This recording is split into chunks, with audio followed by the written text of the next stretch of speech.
Hello, my name is Arush. I go to Wheeler Magnet High School, and I'm doing the gesture-controlled robot at Blue Sam.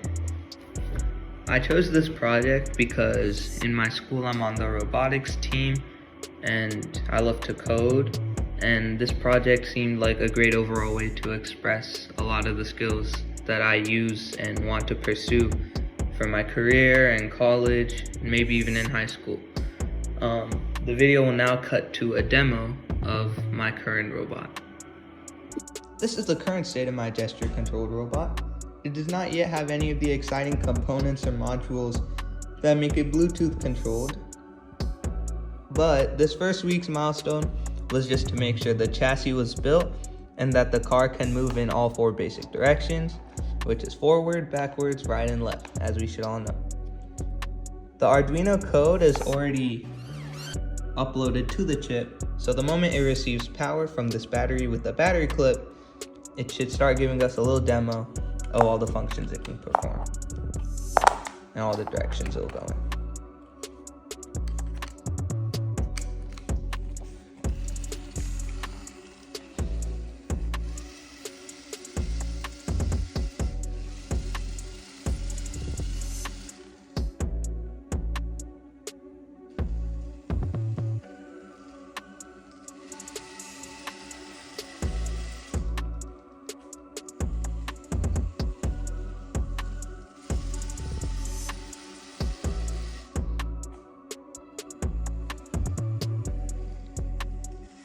That was just a little demo. It will continue to move because right now there's only a delay set up in the program.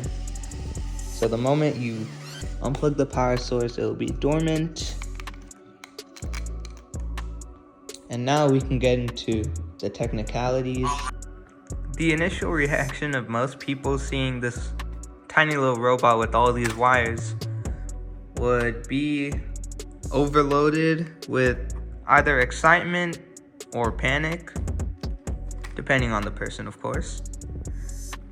Now let's get into extreme detail on how this works. So it's a simple chassis, but you can see it has 4 motors. From these motors, there are 2 wires soldered on, which control the clockwise and counterclockwise movement of the actual motor.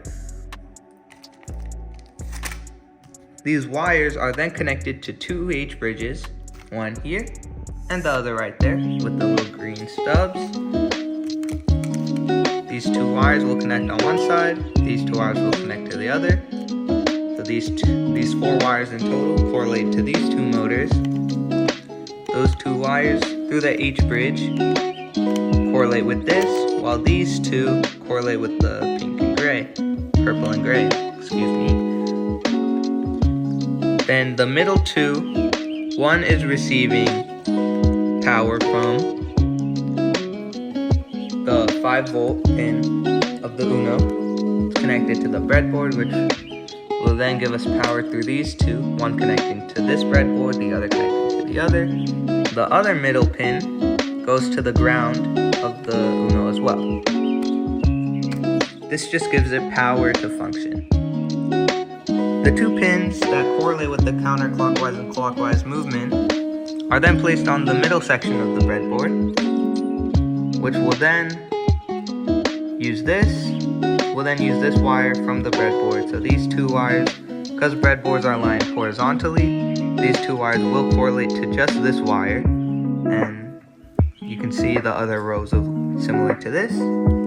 Those 4 wires will then be connected to some of the input pins on the Uno. Before I had 8 pins, but Raymond helped me make it more efficient and made me only use 4. So that was a great help. Now these 4 pins over here, these 2 you can see in my Uno code are defined as motor A1, motor A2, motor B1, and motor B2. And then you define them for each analog pin they're on in the Uno. Then you can see here, when you're calling it, it'll be the motor name and the output. Now this was the quick demo code. You can see Low and high correlate to the clockwise and counterclockwise movement of that motor. So you can see the alternation will make it move in different ways. That's a quick little explanation of this guy. Following steps will include incorporating the Bluetooth module so that you can see all the cool stuff. You wear it on your hand and it'll move in different directions. You'll get there one day. Lastly, the main challenges I had during this first week was understanding how to code in Arduino, because I've not had experience with Arduino or C++ in the past, but that was a great learning opportunity for me. I learned some basics, learned some quick concepts. Raymond helped me out a little bit. I got the basic code done for this. And secondly, all these wires.